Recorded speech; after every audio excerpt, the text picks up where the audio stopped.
जिलेवार जिस तरीके से हम तमाम लोगों के बीच जा रहे हैं और ये पहला न्यूज चैनल है। मदन कौशिक जी, हम आपको ही स्वागत करते हैं राइजिंग हरिद्वार में। आप पहले मेहमान हमारे साथ हैं आज, और न्यूज 18 ने अभिनव प्रयोग किया। अभी तक किसी भी न्यूज चैनल ने इस तरीके का प्रयोग नहीं किया कि वो डिस्ट्रिक्ट वार जाकर के जो वहां की प्रतिभाएं हैं, जो वहां के राजनीतिज्ञ हैं, उनसे वहां पर बातचीत करें। और इससे पहले हमने राइजिंग पौड़ी किया था, और ये हमारा दूसरा कार्यक्रम राइजिंग हरिद्वार है जिस पर हम फोकस कर रहे हैं। कार्यक्रम की शुरुआत हम करें, लेकिन उससे पहले मदन जी कोई दिक्कत माइक में जरा बोल के देखिए। हेलो, ठीक है जी।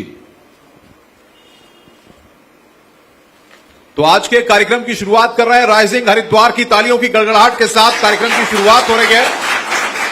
हमारे साथ मदन कौशिक जी हैं, भारतीय जनता पार्टी के जाने पहचाने चेहरे, हरिद्वार की जनता का, जिनको एक लंबे समय से साथ मिल रहा है। और मुझे लगता है कि अपने आप में एक रिकॉर्ड ही होगा कि लगातार 6 बार से आप जो विधायक हैं, उसको अपना कहीं ना कहीं इसमें जनता के दिलों में जो जगह आपने बनाई है, ये कहीं ना कहीं प्रदर्शित भी होता है। मदन जी, बहुत बहुत स्वागत है आपका। सबसे बड़ी बात यह है कि जनता ने जो भरोसा आपको दिया है, उस पर खरा उतरना आपकी जिम्मेदारी है। और हर बार ऐसा होता है कि जनता मोहर लगा देती है कि मदन कौशिक जी हरिद्वार का विकास कर रहे हैं। तो इस शहर के विकास के लिए क्या आपने अब तक किया है और आगे आप क्या करना चाहते हैं? धन्यवाद अनुपम जी।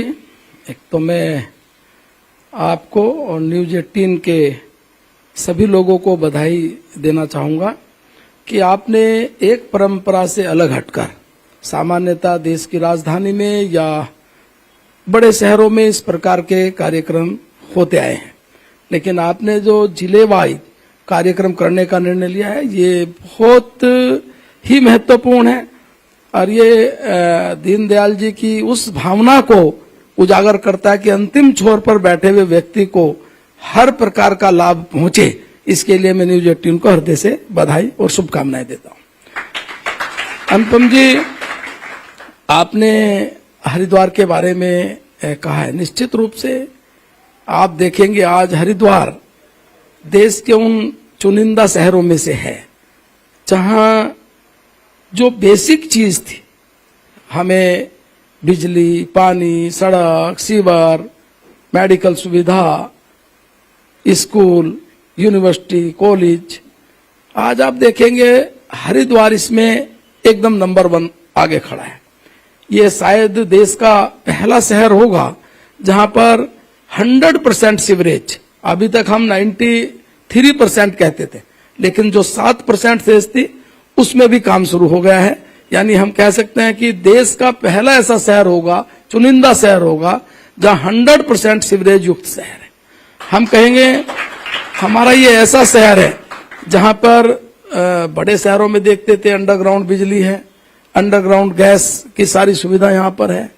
आप देखेंगे कि यहां ऐसा शहर है जहां पर आउटडोर इंडोर स्टेडियम है, अंतर्राष्ट्रीय स्तर के मैच कराने की क्षमता जो क्रिकेट का है वो हमारे हरिद्वार शहर में इस प्रकार का हमारे पास एक मैदान है। हम देखेंगे हमारे यहाँ आप देखेंगे कि रिंग रोड, जो शायद हम कभी कल्पना करते थे कि हो सकता है, उसका पहला फेज लगभग तैयार है, सेकंड फेज के टेंडर प्रक्रिया चली गई है, उसके बाद हम थर्ड फेज में जाएंगे। मेडिकल कॉलेज को लेकर हम लोग हमेशा कहते थे बड़े संघर्ष हुआ, लेकिन आज इसी वर्ष 100 एडमिशन एमबीबीएस के छात्रों के हो गए हैं और एक बड़ी सुविधा यहाँ के लोगों को इस रूप में मिली है। स्थानीय स्तर पर आप देखेंगे कि पहले हमारे पास केवल 30 बेड का महिला हॉस्पिटल था, आज वो 150 बेड के लगभग पहुंच गया है। आप देखेंगे हमारे पास भूपत वाला एक ऐसा क्षेत्र था जो मेडिकल और शिक्षा के क्षेत्र में हमेशा होती थी कि हम पीछे हैं, आज वहां उस छोटे से क्षेत्र के लिए एक डिग्री कॉलेज अलग से चल रहा है। आप देखेंगे वहां की जो सीएससी बनकर तैयार होके उसमें भी काम शुरू हो गया है। तो एक हरिद्वार का एक जो संपूर्ण विकास, ये इस रूप में पिछले दिनों हमें देखा है। और बड़े मैं बधाई देना चाहता हूं आदरणीय प्रधानमंत्री जी को, बधाई देना चाहता हूं अपने सभी मुख्यमंत्रियों को।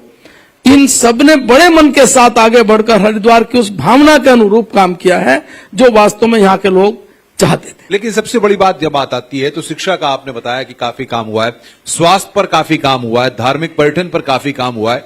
बात रोजगार की आती है और रोजगार सृजन तब होता है जब निवेश आता है, इंडस्ट्रीज आती हैं, औद्योगिक तरीके से एक बड़ा माहौल बनता है। तो मदन कौशिक जी, क्या उस दिशा में कुछ काम हुआ है या अभी उस दिशा में काम होना बाकी है? देखिए, जब हम हरिद्वार की बात करते हैं तो शायद देश के बड़े शहरों में इंडस्ट्रियल स्टेट बने हैं, शहरों में गए हैं, उसको एक अलग से पैकेज मिला है, अलग से उसकी सुविधाएं हुई है। हमारे यहाँ भी जब अटल जी प्रधानमंत्री थे वो सुविधा हमें भी मिली और हमने उधम सिंह नगर में, देहरादून में, हरिद्वार के भगवानपुर में एक बड़ा इस रूप में इंडस्ट्री स्टेट डेवलप हुआ। शायद ये पहला ऐसा शहर है जहां लोग कहते थे कि जब ये पैकेज खत्म हो जाएगा इंडस्ट्री भाग जाएंगे, लेकिन ये पहला ऐसा शहर है जहां भागने की तो छोड़िए, इंडस्ट्री लगातार आ रही है। आज आप देखेंगे यहाँ फार्मास्यूटिकल के क्षेत्र में देखिए या अन्य किसी भी फील्ड में आप देखेंगे, चाहे यहाँ का भगवानपुर का इंडस्ट्रियल स्टेट हो, चाहे यहाँ का हो, चाहे लक्सर का हो।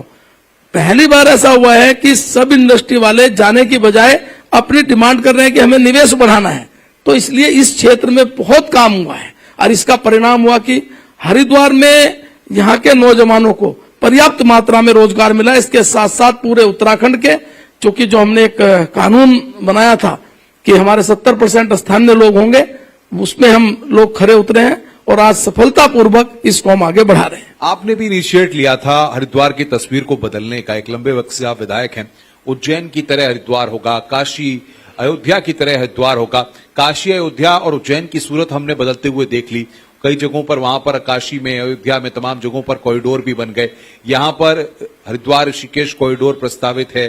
धार्मिक चीजों को उज्जैन और काशी की तरह बनाने का सपना क्या पूरा कर पाए हैं आप? देखिए, हरिद्वार में, उज्जैन में, प्रयागराज में या अन्य सारे जो धार्मिक स्थल है, थोड़ा अंतर है। जब हम उज्जैन में जाते हैं तो उज्जैन में भी एक छोटा स्थान हमें मिलता है। जब हम प्रयागराज में जाते हैं तो वहां शहर से बाहर महाकुंभ का आयोजन होता है। जब हम हरिद्वार की तरफ देखते हैं तो हरिद्वार ऐसा शहर है जहां हमारे पास गंगा के दूसरी तरफ हजारों बीघा जमीन है और उस जमीन को लेकर हम कुंभ की दृष्टि से योजनाएं बनाते हैं। अभी जब कॉरिडोर की बात आई तो मैंने जो अधिकारी सर्वे कर रहे थे उनको बुलाया था, तो उन्होंने कहा था अभी हमारा प्रारंभिक दौर चल रहा है, इस दौर में हम जो एग्जिस्टिंग हरिद्वार है हम उसकी तैयारी कर रहे हैं। तो मैं इस बीच में मुख्यमंत्री से मैंने मुलाकात की, बातचीत की और मैंने मुख्यमंत्री जी को कहा कि हमारा एक पौराणिक शहर है, ये इसका इतिहास बहुत पुराना है और यहाँ जो हरिद्वार पुराना शहर है, आज भी उस शहर में अंदर घूमने से वो फील आती है जो पुराने शहर में आती है। आज भी वो छोटी गलियां हैं, आज भी बिना आप गाड़ी बाहर खड़ी करनी पड़ेगी, पैदल उसमें को घूमना पड़ेगा।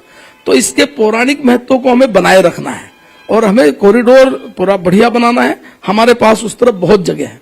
तो मुख्यमंत्री जी ने उस समय पूरी ताकत के साथ कहा कि ऐसा ही होना चाहिए, आश्वासन दिया है और बातचीत की है। अभी जब कॉरिडोर को लेकर हम आगे बढ़ेंगे तो निश्चित रूप से इस भावना को ध्यान में रखकर ही हम आगे बढ़ेंगे। मदन जी, तमाम लोग हैं और सब लोग हरिद्वार में ही मौजूद हैं।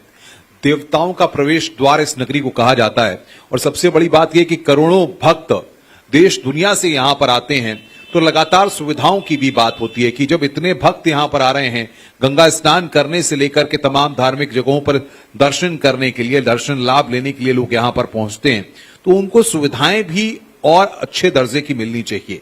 उस दिशा में क्या कदम उठाए गए हैं?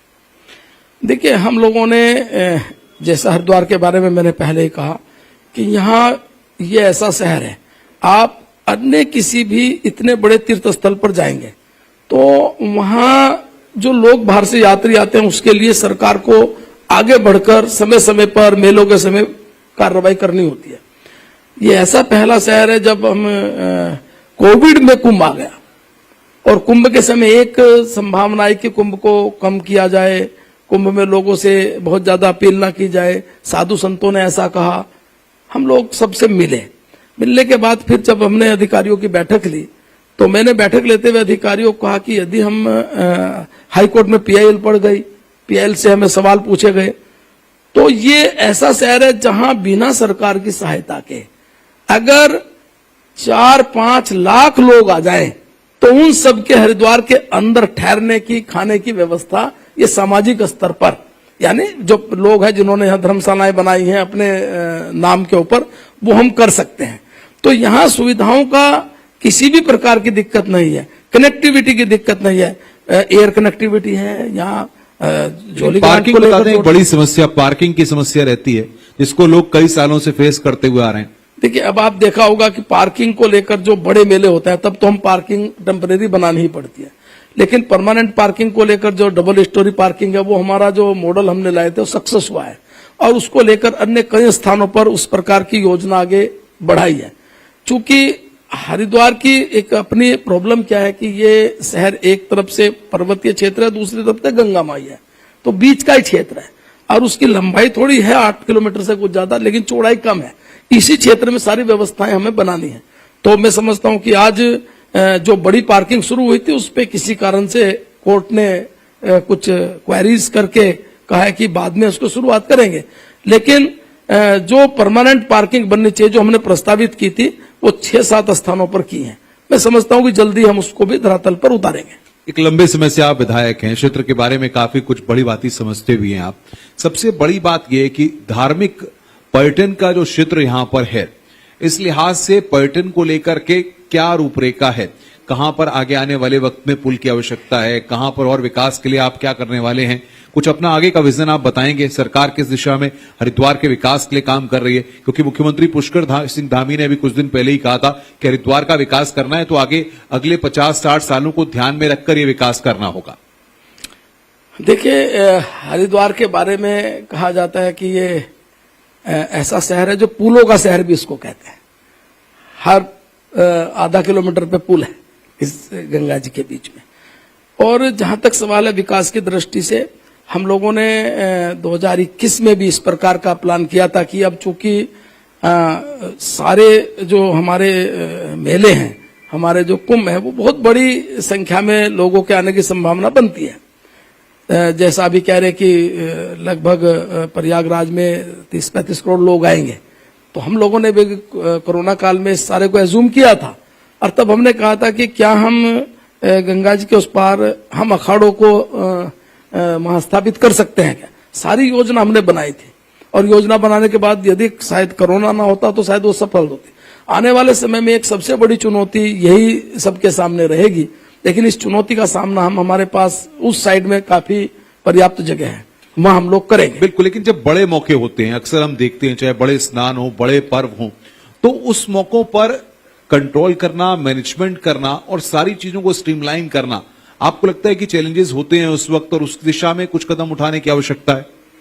देखो, कोई जितने भी आयोजन होते हैं वो सारे चैलेंजिंग होते हैं, स्वाभाविक होता है, क्योंकि इतने छोटे शहर में जब लाखों की संख्या में एक ही दिन में लोग आते हैं, एक ही दिन में श्रद्धालु आते हैं, तो स्वाभाविक तौर पर यह चैलेंज किसी भी लोकल एडमिनिस्ट्रेशन के लिए होता है, लोकल गवर्नमेंट के लिए होता है। लेकिन मैं इस रूप में गर्व के साथ कहना चाहूंगा कि राज्य बनने के बाद 2 महाकुंभ हरिद्वार में आए हैं, और भगवान के आशीर्वाद से दोनों का नेतृत्व भारतीय जनता पार्टी की सरकार को मिला, और उन दोनों महाकुंभ में जिस सफलता के साथ सरकार ने उनको किया है, तो वो सारा चैलेंज था, और एक हमने नए आयाम स्थापित करते हुए देश के सामने एक उदाहरण रखा, तो हम करेंगे, कोई दिक्कत नहीं है। आपका जो विजन है वो पूरी तरह विकास पे फोकस रहता है, और आपके चाहने वाले तमाम हरिद्वार की जनता जो आपको कई बार से जताती आ रही है, वो कहती है उनके माथे पर कभी शिकन और तनाव नहीं देखे, हमेशा हंसते रहते हैं, हमेशा मुस्कुराते रहते हैं। कैसे मदन कौशिक जी ये सब कर लेते हैं? देखिए, राजनीति में जब हम लोग काम करते हैं तो हमेशा मन में एक भाव रहना चाहिए जी कि हम जनता के द्वारा 5 वर्ष के लिए चुने गए, और इस 5 वर्ष में अगर हम अच्छा करेंगे तो जनता हमें नंबर देगी, अच्छा नहीं करेंगे तो नंबर कम देगी। और ये भी एक तरह का जनता के बीच में हमारा 5 साल के लिए एग्जाम होता है। तो मैं बड़े मन के साथ, भाव के साथ अपने सारे लोगों से जुड़कर उस काम को करता हूं, और मुझे प्रसन्नता इस चीज की है कि शायद ये विधानसभा इतनी अच्छी विधानसभा है कि इसमें हमारा कार्यकर्ता बड़ी दृढ़ता के साथ खड़ा होता है, विपरीत परिस्थितियों या सामान्य परिस्थितियों या परिस्थिति अनुकूल हो, कहीं भी, और उन कार्यकर्ताओं के बलबूते पर आज भारतीय जनता पार्टी इस क्षेत्र में बड़ी ताकत इस रूप में खड़ी है। हम देख रहे हैं कि समूचे उत्तराखंड की अगर हम बात करें, पूरे उत्तराखंड में या हरिद्वार की हम खासतौर पर बात करें, प्रधानमंत्री नरेंद्र मोदी का विजन जो है पूरे इस हरिद्वार को लेकर के, धार्मिक जगहों को लेकर के, वो अक्सर देखने को मिलता है। तमाम निर्देश लगातार सरकारी स्तर पे, या फिर आप लोग विधायक हैं, जब आप कभी बैठक में जाते होंगे या मिलते होंगे तो आप लोगों को भी मिलते होंगे। प्रधानमंत्री जब डिस्कस करते हैं आपसे हरिद्वार के विकास को लेकर के या धार्मिक चीजों को लेकर के, तो क्या कहा जाता है? किस तरीके का सूरत, किस तरीके का वो हरिद्वार चाहते हैं? देखिए, प्रधानमंत्री जी का हमेशा से ये रहा है कि जो उत्तराखंड राज्य है ये देश का ऐसा राज्य है जो बहुत तेजी के साथ आगे बढ़ने वाला है। आपको याद होगा कि केदारनाथ में जब प्रधानमंत्री जी आए थे उन्होंने एक ही बात कही थी, ये जो दशक है ये उत्तराखंड का दशक है देश के अंदर। और आप देखेंगे आज उसी का परिणाम हुआ कि प्रधानमंत्री जी के दिमाग में, भाव में, संकल्प में जो चीज आती है, आज आप देखेंगे केदारनाथ का उन्होंने एक बार मन में संकल्प लिया, बद्रीनाथ का लिया, गंगोत्री, यमुनोत्री अब सारे लगातार चल रहे हैं। इसी प्रकार हरिद्वार के प्रति उनकी बड़ी श्रद्धा है और हरिद्वार को लेकर भी कहीं ना कहीं उनके मन में रहता है कि हम हरिद्वार को भी इस रूप में हमारा हरिद्वार हो कि आने वाले समय में यदि वर्तमान के कई गुना श्रद्धालु आए तो उनको एक भावपूर्ण ढंग से उनकी सारी व्यवस्था हो जाए। यहां आपने बड़े अभिनव प्रयोग किए हैं। कोविड के बाद से मैं जिक्र करूंगा, तमाम लोग, हरिद्वार के लोगों को कहूंगा कि इस बात की तारीफ भी आपको करनी चाहिए सरकार की कि जिस तरीके से एंटरप्रेन्योरशिप की बात होती है कि स्वयं के अपने उद्योग लगाने के लिए खुद में अपने आप में, तो कोविड के बाद से बहुत सारे लोगों ने नौकरियां छोड़ करके इस उत्तराखंड में आकर के, हरिद्वार के तमाम इलाकों में आकर के कोई फूलों की खेती कर रहा है, कोई अपने कुछ प्रोडक्ट्स बना रहा है, कुछ शहद बेच रहे हैं, या इस तरह की चीजें को लोगों का चलन बहुत बढ़ा है और उनको सरकारी मदद भी सरकार के स्तर पर दी जा रही है। इसको आप कैसे देखते हैं और कुछ चीजें क्या आपके संज्ञान में भी आई हैं? देखिए, प्रधानमंत्री जी ने 2014 के बाद हमेशा से एक नारा दिया है कि लोकल और वोकल। उन्होंने कहा कि हम लोकल चीजों पर किस प्रकार से ध्यान केंद्रित करें। फिर कोविड के समय जो परिस्थिति पूरी दुनिया में बनी और उसमें भारत जिस प्रकार से दुनिया के सामने एक ऐसा अपना स्थान पेश करने में सफल हुआ, उसको देखते हुए प्रधानमंत्री जी ने जो हमारे युवा हैं जो पढ़ने के बाद दुनिया में कहीं अच्छे पैकेज और इस प्रकार से सर्विस करने जाते थे, उन्हें आह्वान किया कि आप भारत वापस आइए, आपको जो एक समस्या है आप स्टार्टअप शुरू करिए। आप शुरू करेंगे तो आपको गवर्नमेंट बिना किसी उसके कि आप जब स्टूडेंट हैं, आप पढ़ाई की, आपकी पहली सर्विस है, आप छोड़ के आ रहे हैं तो आपको बैंक लोन कैसे दे, इस सारी चिंता व्यक्त करते हुए। और आप देखेंगे आज हरिद्वार में भी इस प्रकार से विभिन्न तरह के अनेक प्रोडक्ट को लेकर लोग आगे आए हैं। और आप हरिद्वार के ग्रामीण क्षेत्रों में देखेंगे तो ऐसे अनेक उद्योग नौजवानों ने स्थापित किए हैं। मातृशक्ति की बात होती है और पहाड़ में ये आपने सुना भी होगा कि पहाड़ की रीढ़ मातृशक्ति को कहा जाता है, महिलाओं को कहा जाता है, सारा दारोमदार उनके कंधों पर होता है। तो ऐसे में मातृशक्ति, और बड़ी संख्या में जो मातृशक्ति बाहर से आती हैं, घाटों पर आकर स्नान करने के लिए आती हैं, अर्की पेड़ी पर आकर स्नान करने के लिए आती हैं, उनको सुरक्षा के लिहाज से, उनके चेंजिंग रूम्स वहां पर हों, इन सब लिहाज से पिछले 10-12 सालों में काफी कदम उठाए गए हैं जो तस्वीर बदलती हुई घाटों पर दिखाई देती है। क्या इसमें कुछ और भी आगे आने वाले वक्त में इजाफा किया जाएगा? 2010 से पहले हरिद्वार में घाटों की संख्या काफी कम थी और हमेशा से जो एक बड़े स्नान का दबाव वो बिल्कुल एक जगह केंद्रित होता था। उस समय मैं अर्बन डेवलपमेंट विभाग का मंत्री था, तो मैं अधिकारियों के साथ बैठा, गंगा सभा के साथ बैठा, यहाँ के अखाड़ों के साथ बैठा, साधु संतों के साथ बैठा, व्यापार मंडल के साथ बैठा, यहाँ के सामाजिक संगठनों के साथ बैठकर एक रणनीति बनाई कि क्या हम इस शहर में घाटों का निर्माण अपर गंगा कैनाल पर और उधर गंगा पर कर सकते हैं क्या? ठीक है, उस समय हमारे कई राजनीतिक मित्रों ने इसको अच्छा नहीं माना, उन्होंने कहा कि ये संभव नहीं है भला। लेकिन आज आप देखेंगे हमारे पास एक दिन में हरिद्वार के अंदर कितनी भारी भीड़ आ जाए, वो बड़े आराम से स्नान करके वापस जाती है।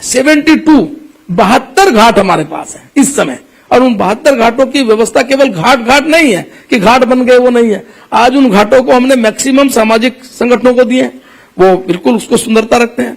आज कम से कम 20 से 25 स्थानों पर शानदार तरीके से आरती होती है शाम की, और ये सारी व्यवस्थाएं बनने के बाद अभी हमारे पास और गुंजाइश है कि हम और घाटों का निर्माण करें। पिछली बार जो सामाजिक संगठन है उनकी बड़ी एप्लीकेशन आई 2021 में, और हमने कई सामाजिक संगठनों को इसकी अनुमति दी और उन्होंने अपने खर्चे से यहाँ घाटों का निर्माण किया।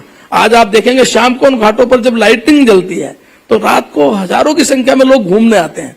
तो इसमें अभी गुंजाइश है और बढ़ने की। मतलब रोशनी से नहाई हुई, जगमगाई हुई आपकी हरिद्वार नगरी हर किसी को दिखाई देती है। हाँ, लोगों को बड़े पसंद है। लोग बाहर से आते हैं तो लोग एकदम आने के बाद कहते हैं कि ये सारा बदला हुआ हरिद्वार है, और फोन करते हैं, मैसेज करते हैं और अच्छा कमेंट्स करते हैं कि हरिद्वार वास्तव में एक सुंदर छोटा शहर है, सुंदर शहर है, बदला हुआ शहर है। मदन जी, बात होती है युवा सोच की। आजकल बड़ी संख्या में युवा हैं, और यहां से क्योंकि दिल्ली ज्यादा दूर नहीं है, लोग जाते हैं सुबह दिल्ली में, आते हैं, व्यापार करते हैं। ये सबसे बड़ी बात यह है कि हरिद्वार में ऐसा क्या प्लेटफॉर्म युवाओं को मिलना चाहिए कि प्रधानमंत्री की और पुष्कर धामी जो कि एक युवा मुख्यमंत्री, उनकी जो सोच है कि हरिद्वार में युवा प्लेटफॉर्म मिले कि युवाओं को हरिद्वार से बाहर जाने की जरूरत ही नहीं पड़े। देखिए, आप देखेंगे हमारा जो शहर है वो धार्मिक के लिए भी, धार्मिक पर्यटन के हिसाब से भी, और जो इसका स्वरूप है उसके हिसाब से भी, ये दुनिया में अगर हम कहीं जाते हैं और वहां ये पता चले कि हम हरिद्वार से आए हैं, तो जो श्रद्धा है सामने वाले के हमारे प्रति सामने वाले की, वो बहुत अच्छी इस रूप में रहती है।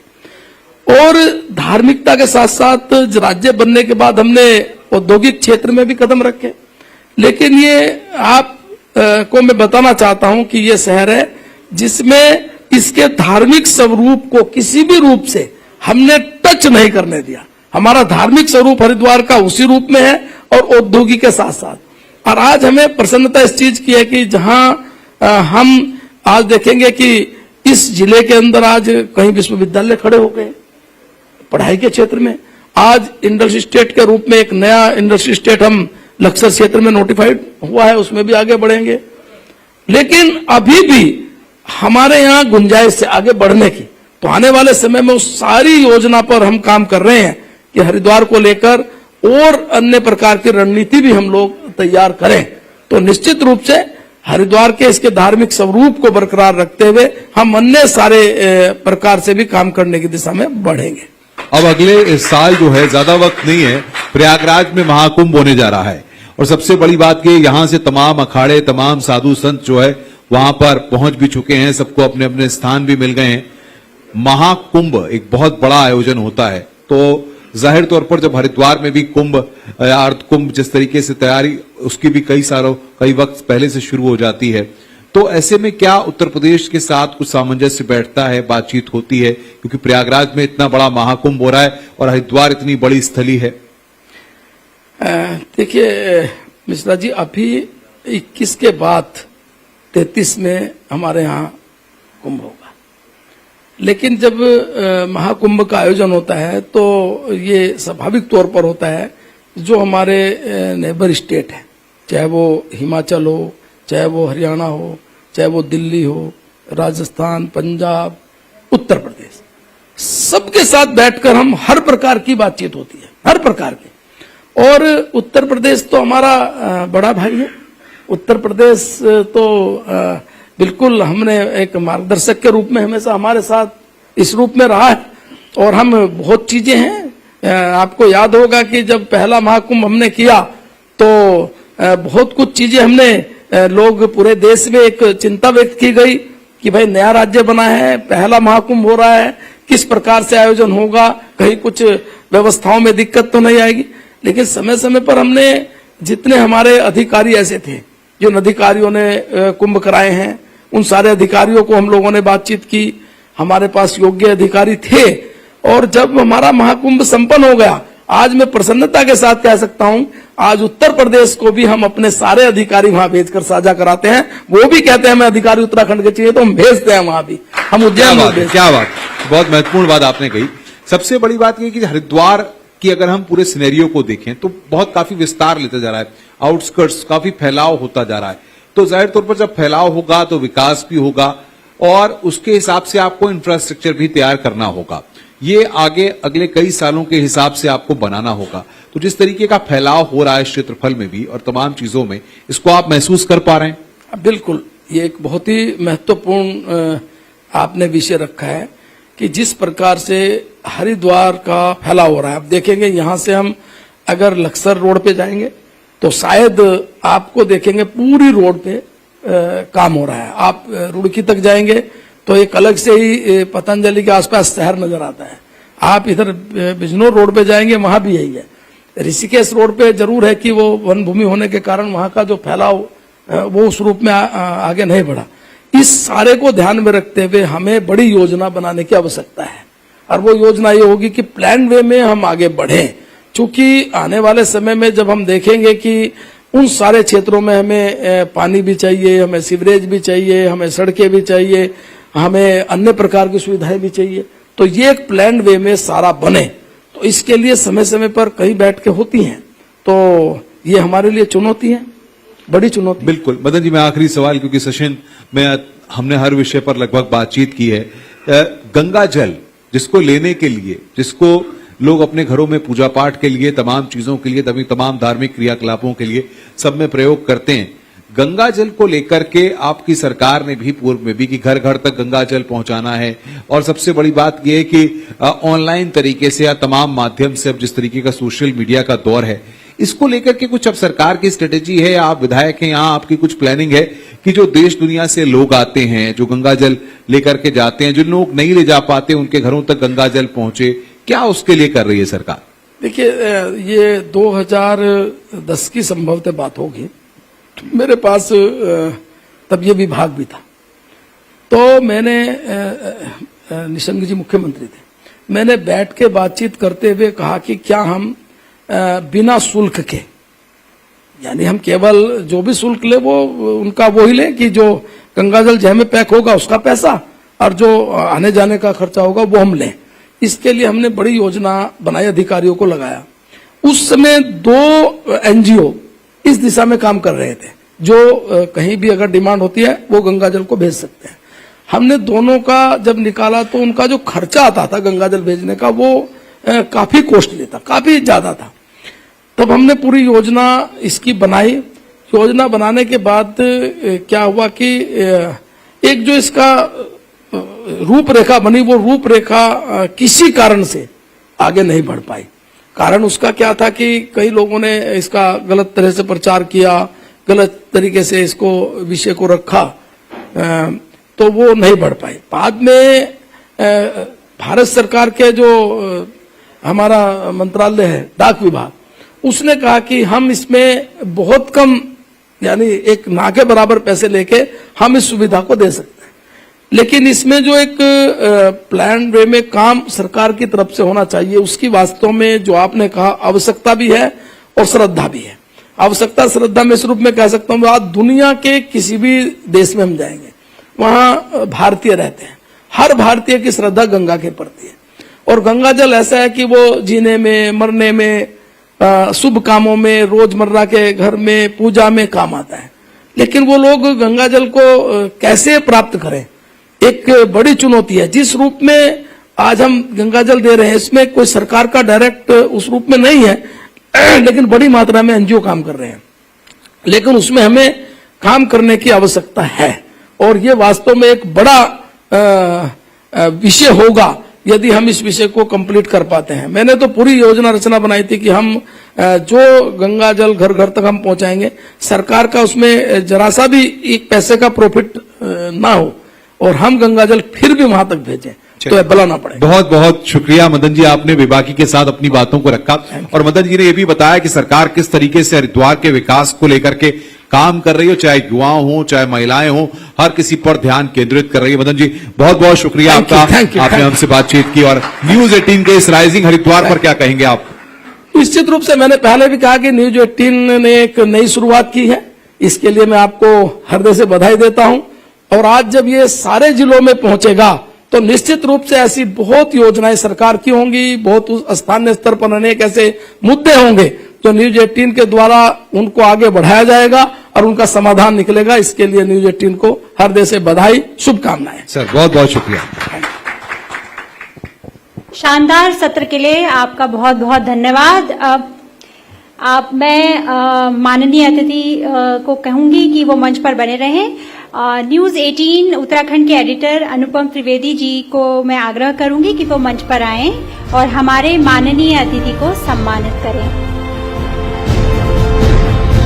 और आप सभी से आग्रह करूंगी कि आप जोरदार तालियों से इसका स्वागत करें।